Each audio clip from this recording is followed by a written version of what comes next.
If I can introduce myself, my name is Jeff Glenn, and I'm the CSO responsible for sales for Pegasus Technology Solutions. And extremely excited to have you guys here today. We hope we're going to lay out, you guys have a chance to have some drinks up there. I'd like to take a moment and thank everybody that made the long trip out here to Fort Worth from where you are. It's quite a bit of a trip, but I think it's pretty cool, and hopefully you guys like it. With that said, I'd like to take a moment and thank our sponsors today, HPE and Intel. Big round of applause for them for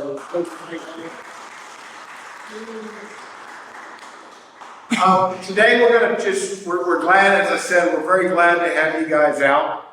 Thank you again for making the trip out.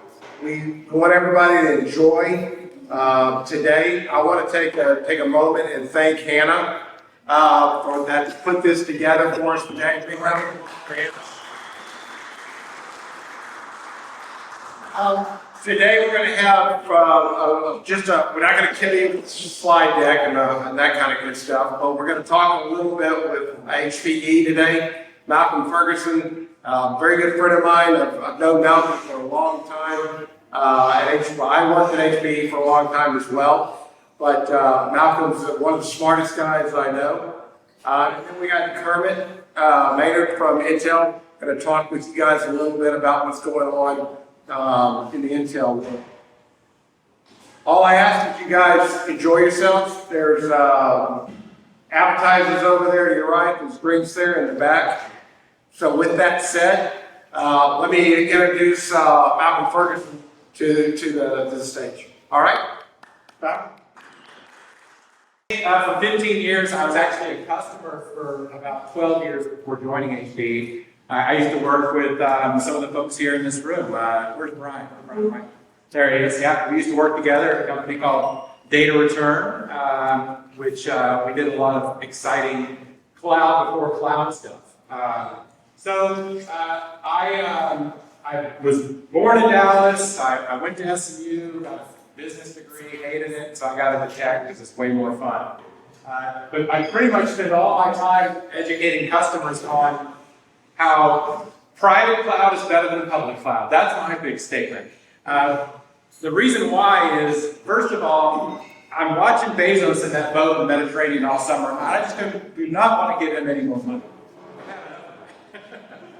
But the reality is most of our customers are telling us it's a lot cheaper to run on-prem than put it in the public cloud. This is a company that last spring said that they've saved $400 million in the past 3 years by running in a co-location with HCI versus stick it in AWS. And they actually publish all the data. So I'm all about helping the customer. I was a customer for a long time. I want to save my customers money. So you can see a lot of companies are figuring out that if all in public cloud didn't really work out so well. There's a lot of repatriation going on. The catch is a lot of our customers are no longer building and investing in data centers, so they're going to put it in a co-location, which makes more sense. So you can see the co-location market is taking off. To me, that's where it's really at.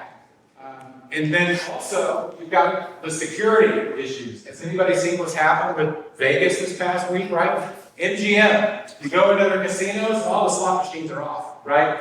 They have been hit with a major ransomware attack. Caesars just paid tens of millions to get their data back under ransom.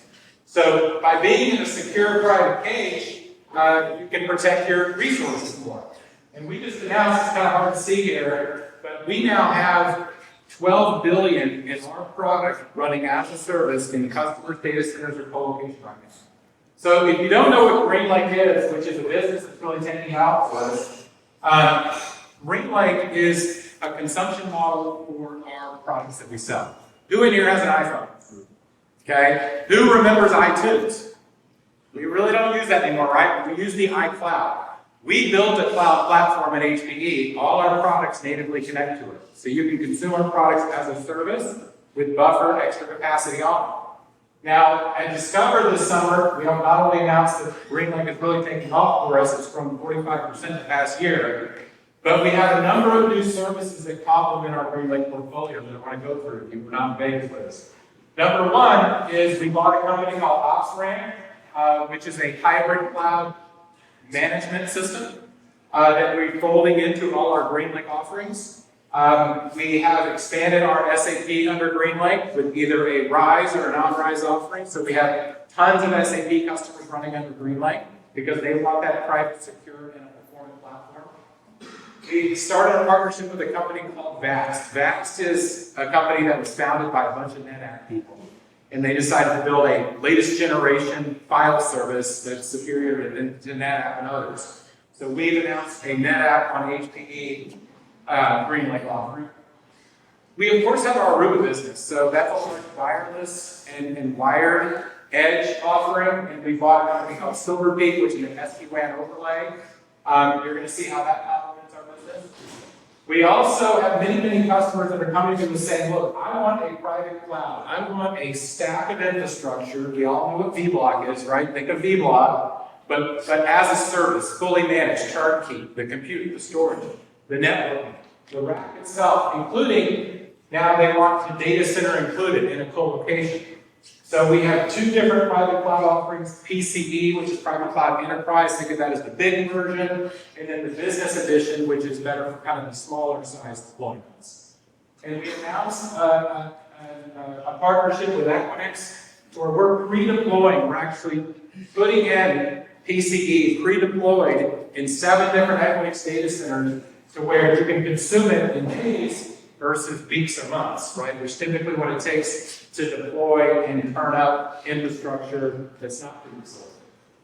We also made a big announcement at Discover about our large language model or our high-performance computing as a service. Many customers coming to us saying, I want GPU as a service. We all have seen what's going on with ChatGPT and all this rave, this rave going on with high-performance computing, AI. And so we make the fastest supercomputers on the planet, and therefore we're going to offer those as a service. And we already have customers today, by the way, consuming Prey as a service in co-location. So we have what are called GreenLake workloads. These are full-blown, what we call workloads of compute, storage, networking, including the software. All of these different workloads, customers can come to us and consume as a service. So say I want a Veeam as a service, a Commvault as a service, or I want an OpenStack powered by EKS or Red Hat OpenShift.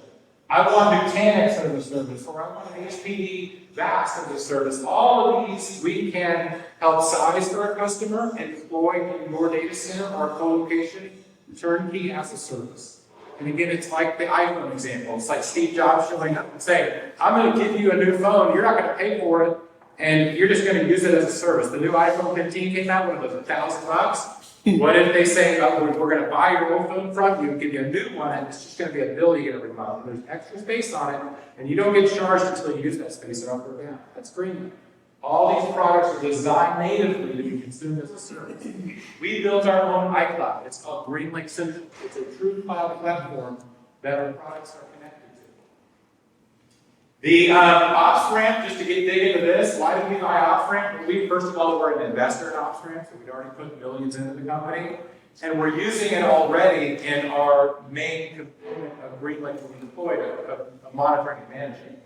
So ops ramp is actually used by local customers. So this is Matt Campbell at Epsilon, a great guy, one of our customers. He actually is a GreenLake customer today. He has GreenLake, what's called Private Cloud Enterprise. But he also uses ops ramp to, as he said, take the chaos out of their infrastructure.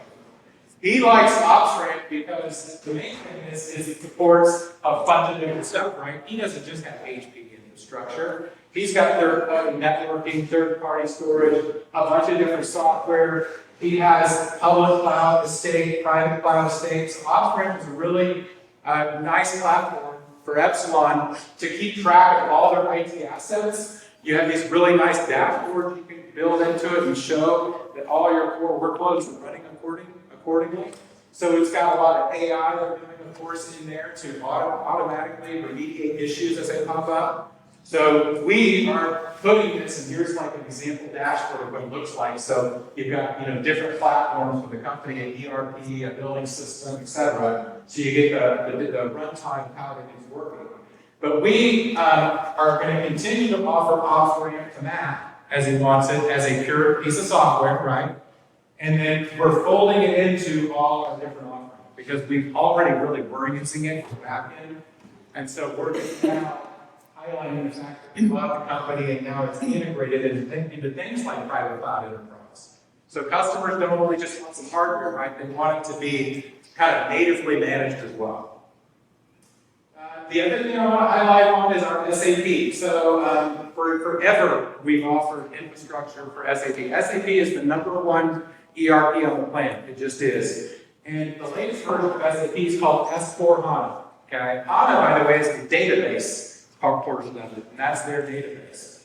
So many customers are coming to us because they have for years for what we call scale-up hardware. So the HANA database runs in memory. And since it runs in memory, it can be pretty big. We have a system now that supports 32 terabytes. It was 24 terabytes, now we've moved up to 32 terabytes. So that whole database goes into memory. If you call Microsoft and say, hey, I want to put Azure, I want to put SAP S/4HANA in Azure, it's really running on our Superdomes in a colo case. That's what they're doing. So they've actually bought colo space and filled it with our Superdomes to make that work for their cloud. So many companies are like, no thanks, I'll just do that on my own directly. So we've had, 30 years of partnership with SAP. When I say RISE or non-RISE, RISE is SAP's kind of version of Greenland, right? They have a as-a-service offering for SAP also. We can offer their as-a-service offering on our same Superdomes. Or a company can say, hey, I've already got my licenses, I'm going to go the non-RISE route, which is actually more common for the big companies out there. Either way, we can do it under a consumption model. And then this just shows the latest report on where SAP customers are going. They are getting off the old business suite and they are moving to S/4HANA. So there is a big opportunity here. And then, of course, you'll see most of the workloads are going on-premise, right? Private cloud on-premise is the majority of it. The public cloud has been tricky because you're in a public swimming pool. It's not a shared, dedicated environment. So if you have an outage, it's bad for your business. This just shows our new system that we have out, the one that supports 32 terabytes of memory. This was actually engineered in Texas. Okay, the engineers who designed Superdome are here in Texas. And so this box right here is now starting to ship.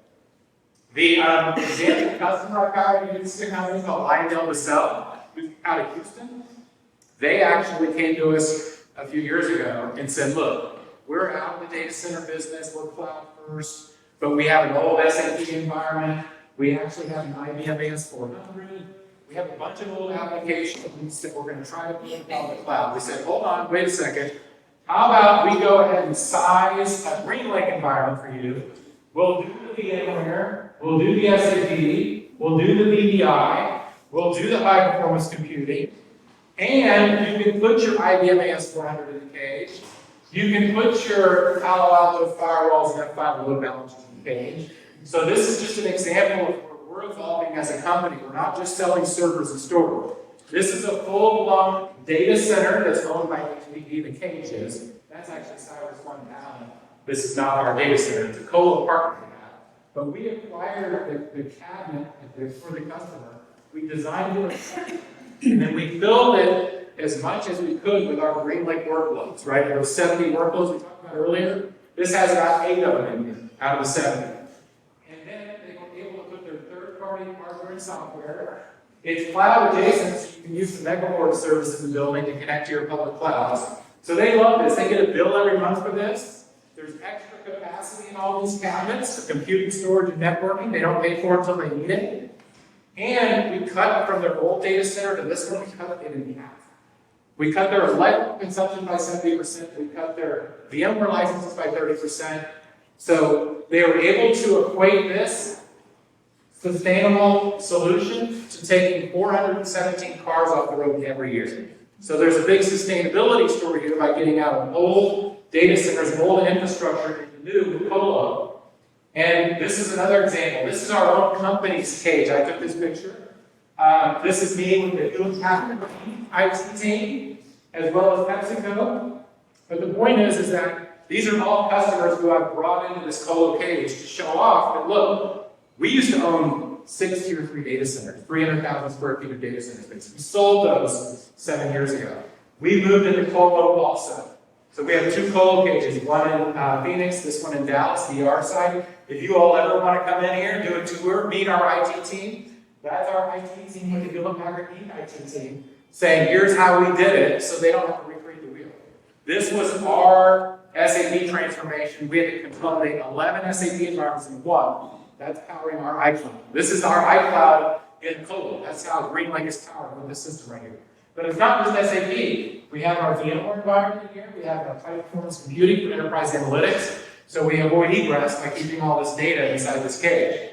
So this is just another reference. We're saving 40 million a year versus owning data centers in the past. We're saving 40 million a year with Colo. And it was about, let's say, $250 million less than if you tried to put this in Azure. Never would have worked. We never could have put this in Azure because our SAP has a lot of customization stuff in it. And we have to have a controlled, dedicated environment that we can lock down change control so that it's stable. Or throw hardware at it if we need it in a dedicated space. So just a good reference. Oh, and I took this picture also. This is our Colo cage right next to one of our major cloud providers. Guess how far away we can put GreenLake in a Colo next to your public cloud? 6 feet, right? So this is how you avoid egress, right? So that's another hot topic for us. Customers like our partnerships with Equinix and Digital Realty and CyrusOne because we can put your private swimming pool workload next to the public pool. It's usually half the price, more safe, more secure, more stable. And you can now tell Jeff and team that when my contract comes up for the stuff that I put too much in the public pool, lower my bill, right? When my contract comes up, lower my bill because HP can put me right next door at a lower cost and a more stable environment. So all of those 70 workloads we talk about, we can run as private rules next to any public pool. VAST, again, they are taking off as a file storage leader. So you can see them, this is a year and a half ago, and they're right neck and neck with Pure and NetApp and these others. We obviously are not on here. That's why we created a partnership with them. We're really good at block storage and other kinds of storage, but we've always had to partner with the other file storage players, like Qt, for example. So VAST is running on our new, what's called Electra NP storage architecture. So we have this new Electra architecture where we've separated the compute storage tier from serving up the block and file. VAST, of course, is handling the file offering. This is all native, included. You don't have to get the VAST software. It's all baked in as a solution. Very popular for us. Again, VAST was started by a bunch of NetApp guys and girls. And they will go toe-to-toe with NetApp all day. It's pretty incredible. Because they're so proud of their product. I'll show you why. If you just look here, for example, this is VAST compared to Dell, PowerScale, and IBM, and Pure. But NetApp is the biggest competitor out there. And it's more scalable. It's way more efficient with the data protection overhead. And again, we are offering this as a service, meaning you just get a bill for it every month. All the hardware we put out on the floor on our bill, it's our hardware. We run it for you, and we put extra capacity out there that you don't pay for until you use it. File storage is very, very big, by the way, with AI, right? You hear about all this ChatGPT stuff, is because the data being consumed by all this AI is object-based storage versus block, right? So that's where it's going to get stored. Private cloud for Equinix, you guys have seen the info bar, right? That's all by Equinix here in Dallas. So this is a partnership we've got with them. In any of their data centers, currently we can offer GreenLake, but that can take months to get turned up. To get Liondale up, it took about 6 months, by the way, in that CyrusOne. What if I could get it in 6 days, right? That sounds a little better. So we're pre-deploying private cloud enterprise. This is VMware as a service, or bare metal as a service, or container as a service. Full cabinets, racks, compute storage, networking, and the software. Pre-deploying it in these particular 7 total sites you're going to see in a second. So that way you can get it real time. As I mentioned, we have partnerships with the top leading colo providers. We've also done deals with companies like Cyxtera and others. So we're bringing on others based on demand. But with these particular ones right here, you can see CyrusOne has 50 global sites, Digital Realty 280, Equinix 200. By the way, Digital Realty and CyrusOne, their headquarters are in Texas. So just something to be thinking about. This is another thing that we keep thinking about is, again, these are latest generation data centers. Now, the Infomart is not latest generation. But right next door to the Infomart is a brand new Equinix DA11 data center with latest generation power and cooling, with the ability to do 70 kilowatt racks, right? Where I can jam it full of gear with a less footprint. I can do liquid cooling in these facilities. So our product inside these data centers just makes the sustainable story that much better. Again, line now, the old data center they were in, where they had 60 racks of infrastructure, we consolidated to 30 racks. And they could not get the power density in their old building. That's why we moved them out to a place where they could. Great sustainability story. Also, we announced to Discover our sustainability dashboard. So as a GreenLink customer or a PCE customer, you see a map where all your resources are deployed and the sustainable success of that deployment. It shows all the power and carbon and all that stuff. And again, we can locate these in a facility with 100% renewable energy, if that's a requirement. So what the heck is pre-deployed PCE and PCBE and a colo? Well, again, these are cages that we procure, we pay for, we give you a private, isolated, secure rack, and then that would be your rack for your private cloud deployment. The number of companies are using this to not get up and running in the particular site until we build out a full suite for them, which could take a few months later. And some companies are like, hey, that'll do it. I'll just take that PCE and go. The main thing to be thinking about also in these colos again is their access to the cloud. So the Infomart downtown is probably the most connected building in central US, easy, right? All the major public cloud providers you can connect to through there. The second most connected building to the Infomart is called 2322 Bryan Street, which is owned by Digital Realty, which is about 3 miles south, okay? So there's a big fiber ring that goes through DFW, and it flows through those two buildings. So major colo providers are all part of that fiber ring. But by getting close to your cloud services, you can cut your costs. You can save, in some cases, millions of dollars in network costs by moving your workload close to all these as a service providers and public cloud providers. Also, it gives you really good access to your edge sites. So if you're a manufacturer, you have headquarters, whatever, it just makes the connectivity a lot easier because all the carriers are already in the building. So again, we have more and more companies realizing, why do we own data centers? This is so expensive. This makes a lot more sense. And you get a nice, beautiful, this is our iCloud, right? You get the GreenLink dashboard. It shows what you're consuming, what it's costing you, how much buffer you have. These are the 7 sites that right now we're pre-deploying PCE in. Dallas is, I'm told, to be the next one up, and if somebody really wants it, we can force the issue. But we had to start, obviously, with East Coast, West Coast, which is kind of the most common for a co-location deployment. The way it looks is, again, we've got the rack here that's got multiple PCE kits that we pre-deploy. They are air gap firewall logged, from each other. And then you can have us do any of the cross connects from the Equinix fabric from your cloud providers or your telco providers into the router at the top. This can either be a bare metal as a service, VMware as a service. We announced also to Discover a partnership with Amazon. Yes, Pegasus is playing in this too, with his EKS. So we can run EKS in here, private, dedicated. And we already have customers. We announced Danfoss, new customer of PCE and Equinix. By the way, SAP, the company SAP, is a GreenLink and Equinix customer. Meaning SAP buys our servers and they bought it with a co-location to support their own business. So we have lots of references. Also, this is a great exercise we always go through with customers before we pick the right site, like which of those 7 sites makes the most sense. We pull in the Equinix workbench, and this is a tool where you can actually, on the map, choose the cities you want to put your GreenLink into, and it'll show you down to millisecond connectivity. It'll also show you which major cloud providers are in the building that you can map connections to down to millisecond. So you can map out, this is the most important thing. You need to think about where your data resides, right? Our headquarters is in Houston. We don't have a data center in Houston for our company. Our data centers are in Dallas and Phoenix, okay? Those made the most sense for us. So we can map out with the colo provider which size makes the most sense, and then go price and size the GreenLink workload included inside. A lot of people don't realize that these colo providers, they're like hotels, where but they don't furnish the room. You show up to go to the hotel and then walk in the room, it's just a cement floor nothing. You have to bring your own furniture, you have to bring your own mattress, bring your own sheets, bring your own towels, shampoo, room service, maid service. You gotta do all that yourself. This solves that problem. These are furnished hotel rooms that we're offering.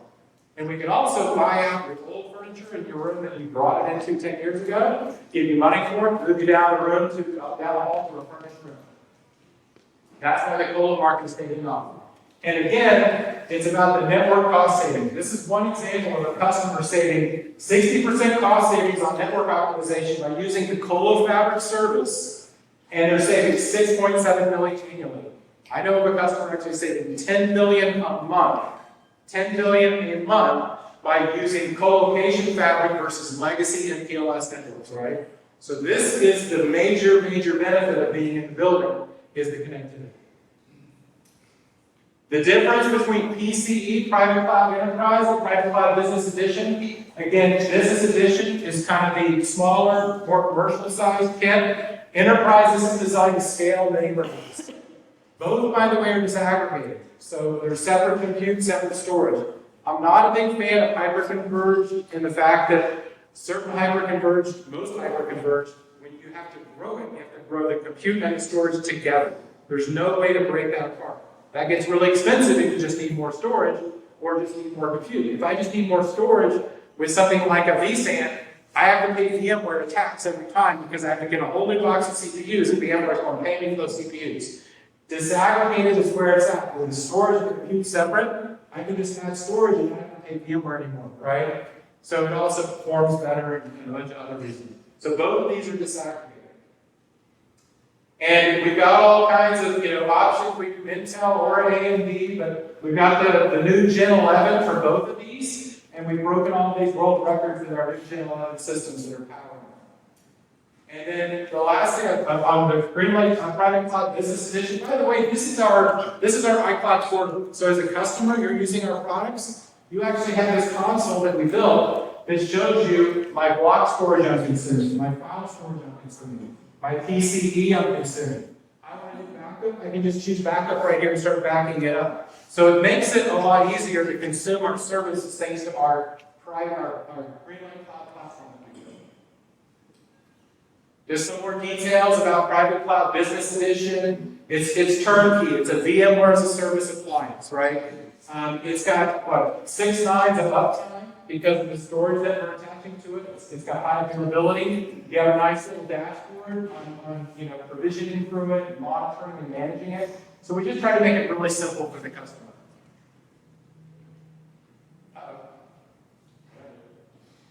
Okay, the last thing I want you to cover is the GreenLake for large language models.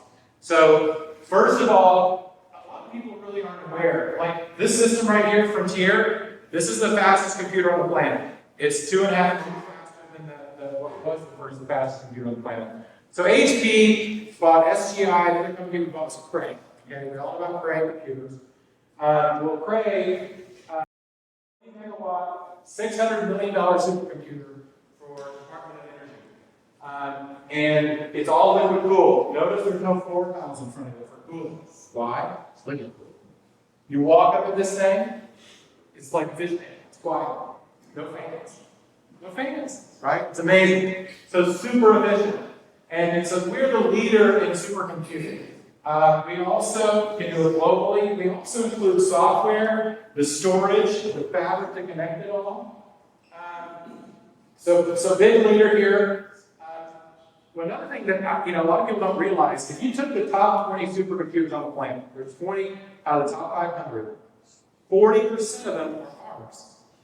Okay, Dell has like maybe 1 out of the top 40 or 2, right? The reason why is these systems are designed for high performance computing. They're liquid cooled.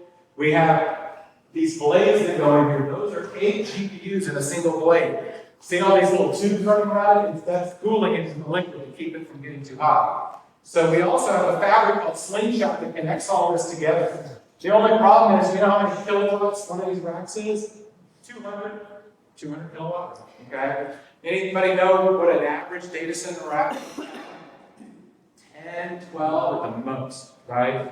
These are 200, okay? So that's why we have customers who actually run on the system, private companies, public companies that have run on the system, and they're like, I want one of those. I got that my own version of that. We can offer this as a service, including the co-location in the city they want.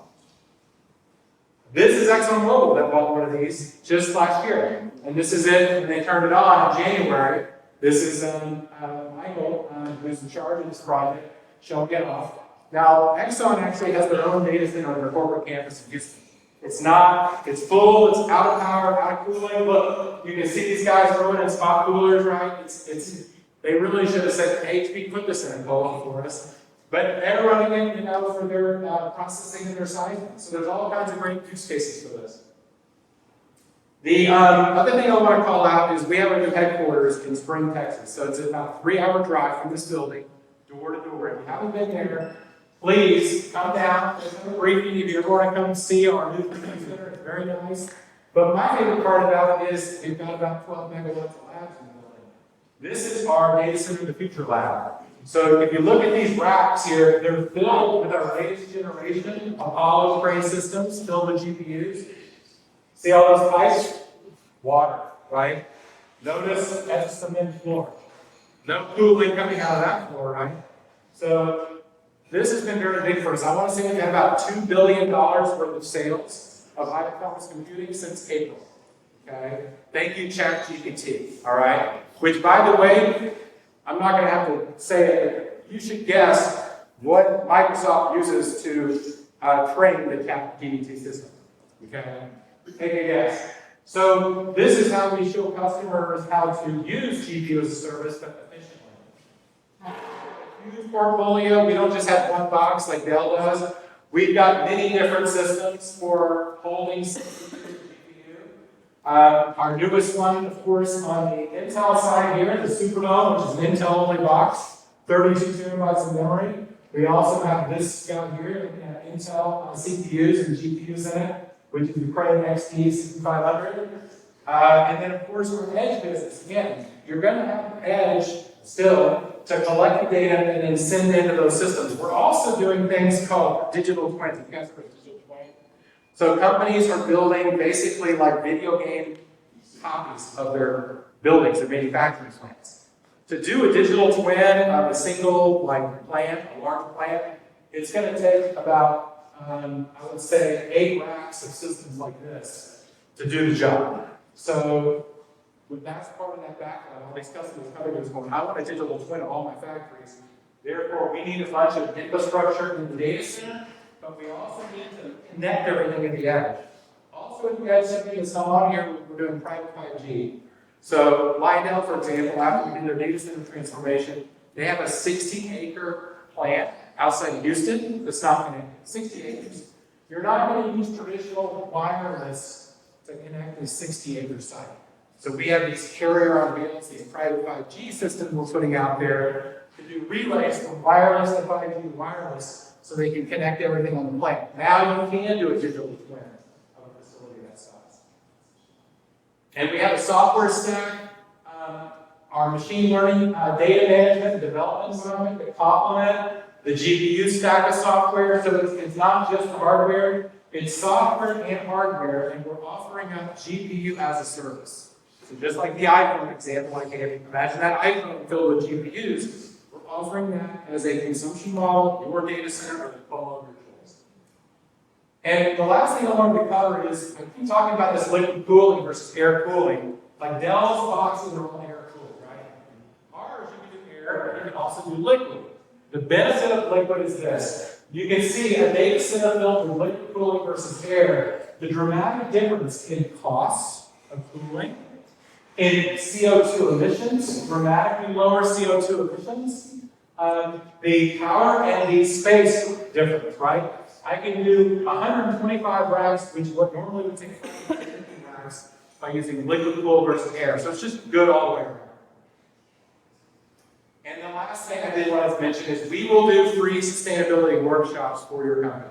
We have experts. We are a leader in the advisory of sustainability. And we can come in and do an analysis of your old data center, your old environment, and we can show you what a latest generation version of that would look like including the sustainability benefits by doing that transformation.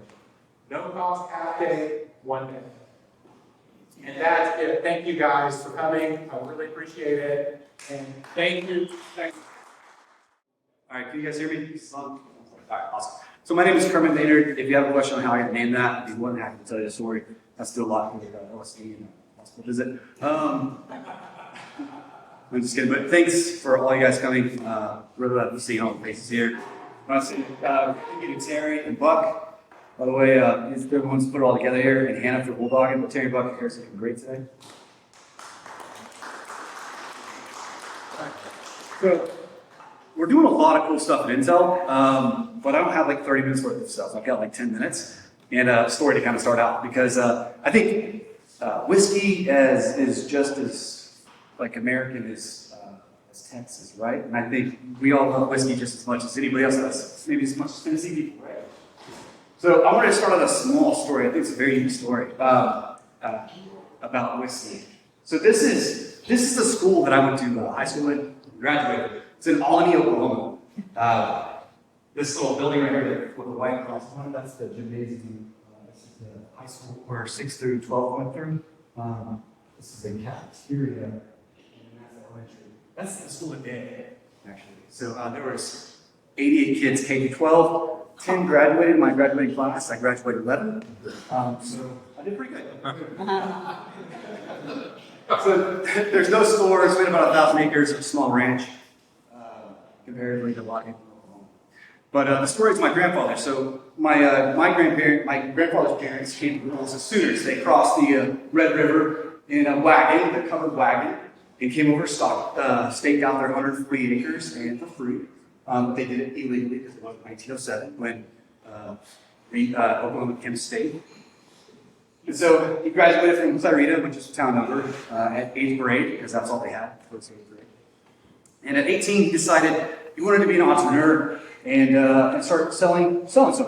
And so his best friend was, or his best friend's dad was moonshine. So his best friend dad said, "Hey, I'll teach you how to moonshine. Make some whiskey, right?"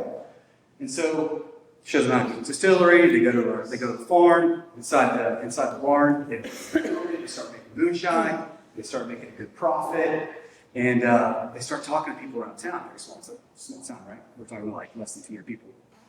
They're selling to other people in town, and they start getting word that somebody's told the federal police about them selling moonshine. And so they decide, okay, hey, well, what's what we'll do? At the end of the road, we'll set up a post, and if you see the cops, shoot down in the truck, we'll run.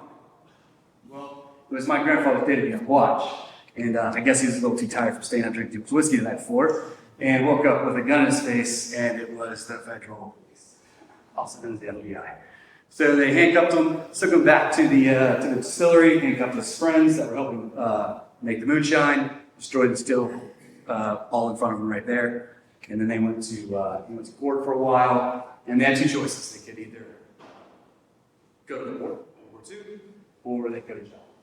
Obviously, they went to World War II. But I think the best part of this whole story is my grandfather got the great nickname of Sleeping Beauty. All right, so I thought that was pretty good with the Sleeping Beauty part. But that's a little history of where I'm from, and I thought the whiskey thing kind of resonated with me. All right, so Intel, size matters, right? And what that means is we're getting to the end of Moore's Law. Does everybody know what Moore's Law is? We have a lot of technical people, a lot of nerds that like to listen to podcasts. Awesome. All right, so does anybody know how big the light spectrum is, like the visible light spectrum? The ones that we used to see every day?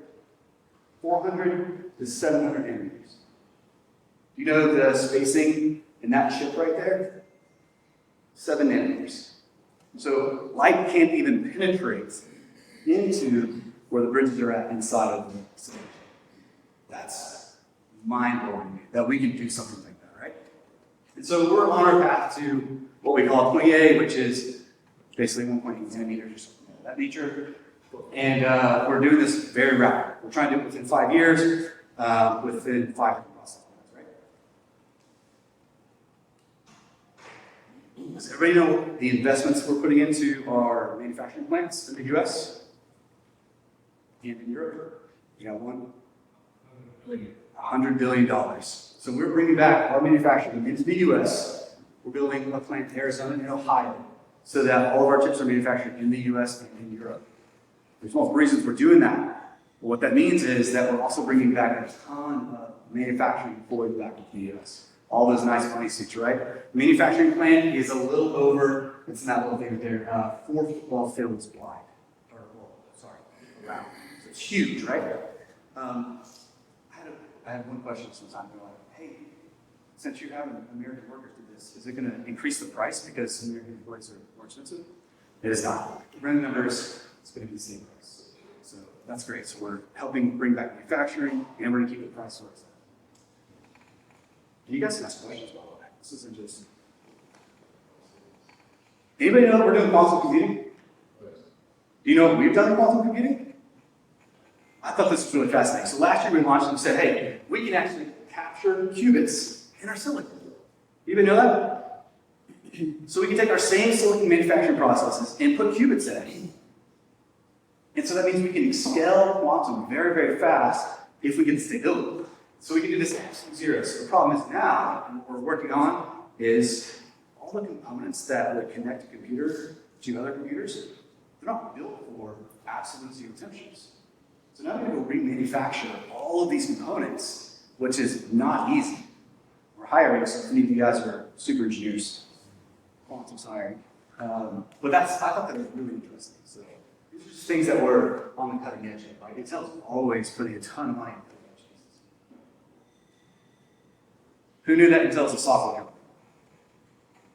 So we are a hardware and software company. I think this is the most relevant piece for everybody in the room. Is we've got 2 products that I think that I want to bring to the table. We've got 5 or 6, but there's 2 products that I really want to bring to the table. One product is Converge.io. Bought this company. It's an AI platform or OS. It's for MLOps, so machine learning operations. Kind of like DevOps, but for machine learning.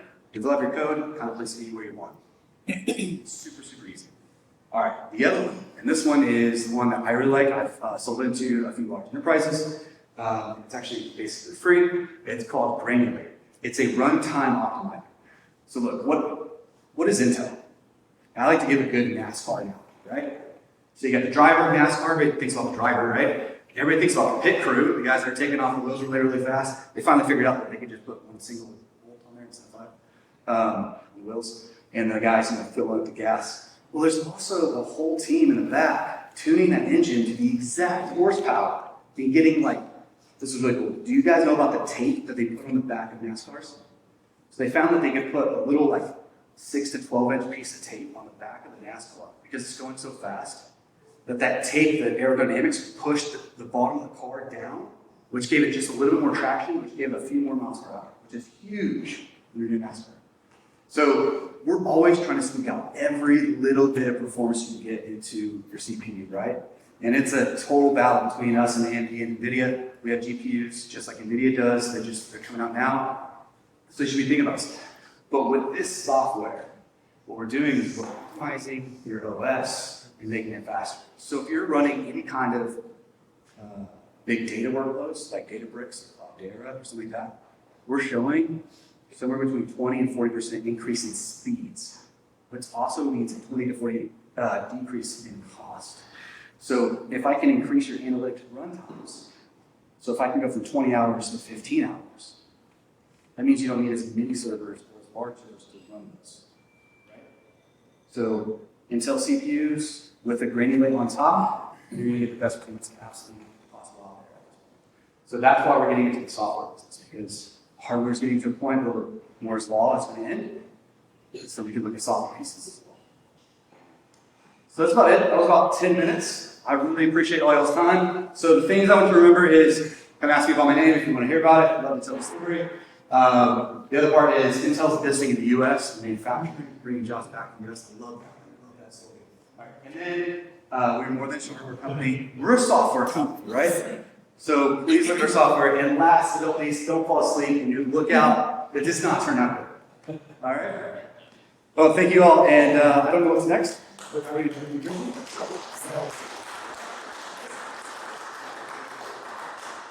So, hey, Malcolm, Kermit, thank you very much for y'all's awesome presentation. We appreciate it. What I thought we might want to do is, you guys look around in this awesome facility that we're at. I'd like to introduce Jason, just to talk a little bit about the history, where this place comes from. I'd like to know, Jason, why we're sitting on the golf course. It's pretty cool. So with that, I'll just turn the mic over to Jason. Thanks a lot, Jason. Hi there. Good afternoon. So my name is Jason Shelley. I'm the tavern manager here, and I do all the tours and tastings. And he's right. You know, when people come here, you think the most common question would be, you know, what's the difference between whiskey and bourbon, or whatever. But the most common question I get is, can I play golf? Short answer is no. Long answer is also no. So basically, we are on a historic golf course at Glen Gardens Country Club. And if you're from Fort Worth, Texas, you might not even know that this place even existed. I certainly did not, and I've been here about 25 years. Most of us from Fort Worth don't really come to the east side too much. And I guess that's part of the reason why the golf course ended up selling at the end. So this is Glen Gardens Country Club. This is actually where Ben Hogan and Byron Nelson grew up caddying. In fact, they had a very famous match. They played against each other here, and there were documentaries made about it and books written about it. So a lot of cool history here at Glen Gardens Country Club. Now, why is there a whiskey facility in the middle of it? Well, we used to be located by downtown on Victory Street, and we just basically outgrew that facility. We wanted to up our production, and honestly needed more room to store all of our barrels. So those big black buildings you saw when you pulled in, those are our barrel barns. They each store about 20,000 barrels. They're both almost full right now. We're planning on building 3 or 4 more of those, actually taking up more of the golf course. What do we use the golf course for?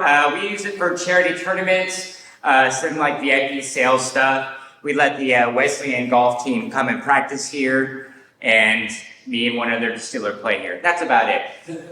So we've been at this location about since 2018.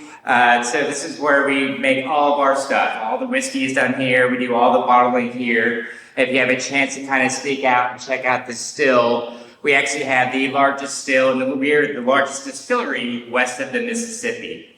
So that's a pretty cool thing about us. So we started as a company in 2011 with our blended whiskey. We moved on to making a bourbon. 2016 it's released. Now we do all kinds of fun things. We have barrel finished products, so we'll take our bourbon, age it like normal, and then put it into a cask that once held sherry, or once held port, or once held cognac, to get it some extra flavors out of it. We also do experimental bottles that are small releases we sell only here at the distillery. In fact, we have a bottle launch this Saturday. If you're around, we're releasing our Cabernet finished bourbon. We just have 1,100 bottles we made of it, so if you want to come get some on Saturday, we'd love to have you here.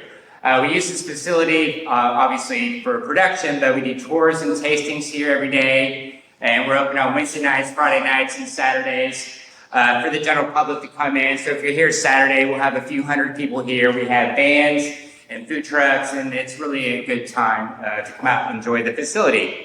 So I hope to see y'all soon. So I'll be over here at the tasting table after this. I have 4 of our products to taste, and I can give you any more information y'all are wondering about. So welcome, guys. Cheers.